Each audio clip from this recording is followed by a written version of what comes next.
Hey everyone, and welcome back to the channel. In this video, we'll be firstly looking at when in the timeline did the murder of Darth Plagueis take place, covering every detail from both canon and non-canon versions of the event. Following the when, we'll strictly follow the non-canon take of the actual murder and where it occurred. The now non-canon Darth Plagueis book, written by James Luceno, placed Palpatine killing Plagueis shortly following Palpatine's election as Chancellor of the Galactic Republic in The Phantom Menace. Later in this video, this is the version of events we'll unpack in detail and discuss in depth. So starting with the canon version of events, and it would seem that the murder of Plagueis occurred before the events of the prequels, which would explain why Plagueis is never seen on screen during The Phantom Menace. The canon source is The Secrets of the Sith book, where Palpatine explains, "After centuries in the shadows, the Sith were poised to emerge once more. As a dark apprentice, I sensed that the Galactic Republic was in disarray. Its delegates held no interest in the common good. They would be easy targets for my influence. Serving as a senator, I manipulated their greed in my favour. With each new act of legislation, I rose through the ranks. Total control of the galaxy's governing body drew ever closer.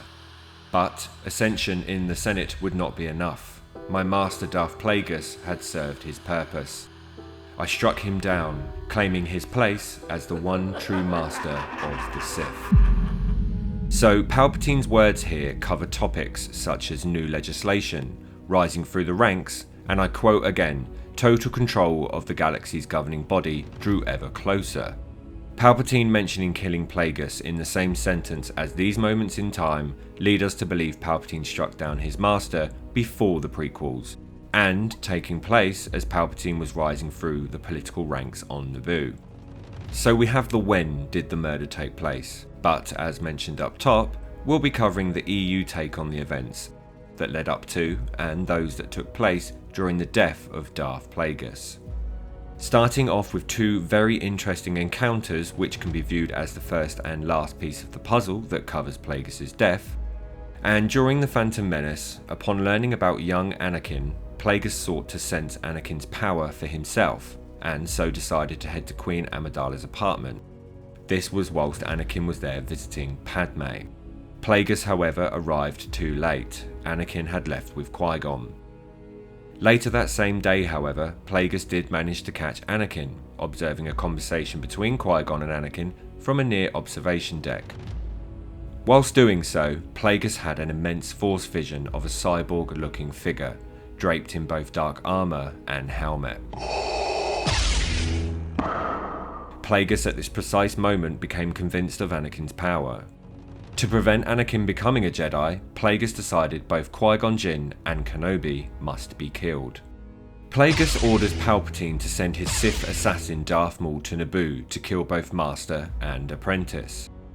But while sensing Plagueis' new obsession with Anakin's potential, Palpatine felt he'd been presented with an opportunity to twist the narrative to his favour, which will eventually spell the end for his master. Jumping forward, and the second encounter synonymous with the story of Plagueis takes place during the events of Revenge of the Sith. In order to manipulate and control Anakin Skywalker, Palpatine discusses the Sith teachings and death of Darth Plagueis.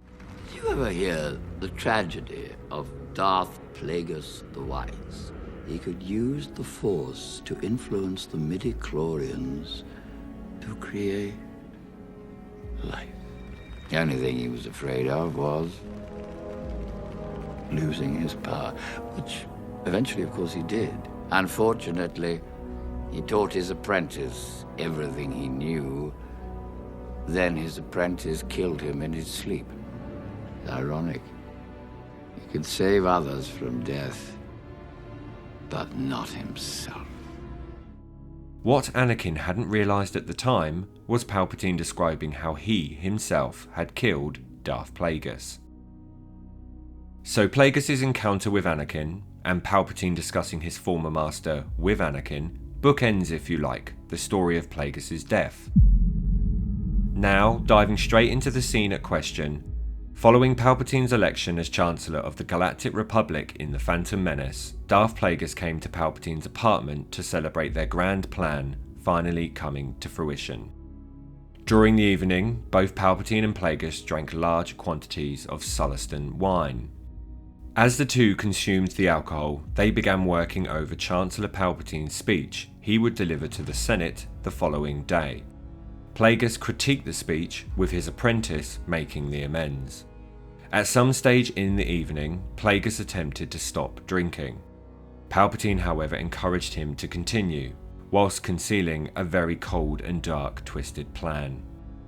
Later that night, having drank too much wine, Plagueis passed out. It's worth mentioning here that Plagueis had taken a vow to not sleep until the galaxy was under their ruling. And with the election of Palpatine as Chancellor, and under the influence of Sullustan wine, Plagueis used the opportunity to recoup those years of lost sleep. As Plagueis slept, the dark side called out to Palpatine, instructing him to kill his master. Following this command from the dark side, Palpatine stood over his master. Using Force lightning, Palpatine began to attack Plagueis. During the attack, Palpatine destroyed Plagueis' breathing device, and he began to suffocate. In spite of his efforts to manipulate the midichlorians and prevent his own death, Plagueis eventually feared exactly that. Choosing to stand and fight was an option for Plagueis. However, the intentional level of intoxication earlier that evening left him once again slumped on the ground. Plagueis tried to summon his midichlorians to heal his wounds, but it was too late. A weakened Plagueis accepted his fate. Palpatine struck again, choking the last breath out of Plagueis and finally killing him for good. As a trophy, Palpatine took the ashes of Plagueis and kept them sealed inside the Sith spirit urns, as seen in this scene. They don't trust you, Anakin. They see your future. They know your power will be too strong to control. You must break through the fog of lies the Jedi have created around you. As I'm sure you'll agree, the non-canon take on these events is truly fascinating, and one I hope we experience in live action in a future Star Wars project. Now, I'm interested to hear how you think the canon events unfolded.